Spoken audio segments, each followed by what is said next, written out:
This reaction to form an imine with ammonia is run in a low concentration of acid to keep the ammonia from being protonated so it can act as a nucleophile. After the nucleophilic attack, there are two bases available to transfer protons, with ammonia being the most basic.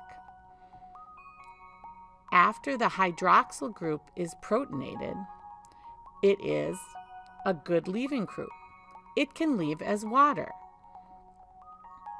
The lone pairs on nitrogen form a double bond to the carbon after the leaving group leaves. The final step is deprotonation to form the imine.